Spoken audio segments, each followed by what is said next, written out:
everyone, it's State Senator Natasha Marcus, and I am here to talk to you if you are an undecided voter.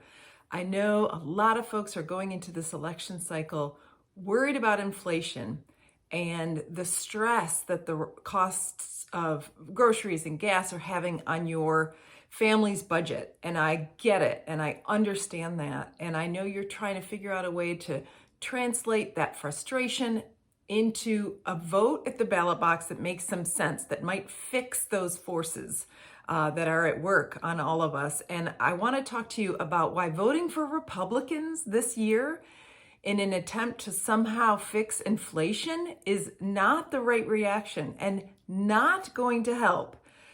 This is true for many reasons. The first of which is that inflation and economic swings are temporary, and they happen regardless of who is in office. Right now, we have the Biden administration doing all it can. It's using the same tools that Republicans would use if they were in power to reduce inflation. What the Fed is doing, passing legislation at the federal level to address these things and try to bring the costs down. Republicans have no secret sauce. They wouldn't do anything differently if they were in office. You know this because they have, if you listen carefully, you know that they have no plan. They have not set out a plan of what they would do if you elect them to fix inflation. And furthermore, most of the races on your ballot this year are for state level offices and lower. And I serve in the General Assembly, in the State Senate, and I can assure you that there is not a thing that a state legislator is going to be able to do to fix inflation. There's just not. Inflation and these global swings in the economy that we've seen are caused by global forces. Things like the pandemic causing supply chain issues, the war in Ukraine, corporate greed like we've never seen before. And so there's nothing a state legislator is going to be able to do to fix those global forces. And so don't believe them when they tell you that you should vote for them because that is somehow going to fix inflation. It's just not. But there are things that Republican legislators do have an impact on that will affect your life. And those are very important. And I want you to stay focused on those issues as you go in to vote on Tuesday at the ballot box.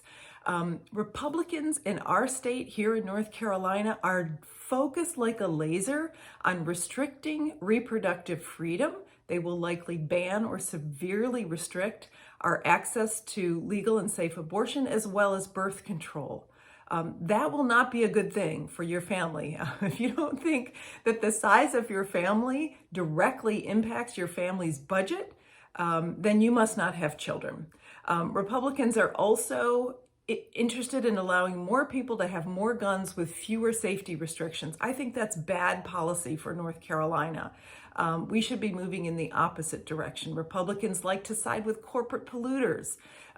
They excuse environmental damage and give corporate tax breaks instead of protecting our clean water and our clean air for future generations. And they have, as proven by the court's rulings, they have starved public education for years, and they are going to continue to do that. That's just some of the things that state legislators here in North Carolina will, in fact, influence if you elect them. And finally, if you give Republicans a majority on our state courts, those state courts will become a rubber stamp for that whole agenda, and we'll have no way to stop them. We cannot have a Republican supermajority here in North Carolina again that will enshrine discrimination and do all these other bad things that I know you don't want to have happen here in North Carolina. We want North Carolina to be a progressive state, a welcoming state, a state that focuses on moving forward, not backwards. So please stay focused as you head in to the ballot box this year on what your state legislators really can and will influence. And think about that, and please vote for Democrats this year. Thanks so much for listening.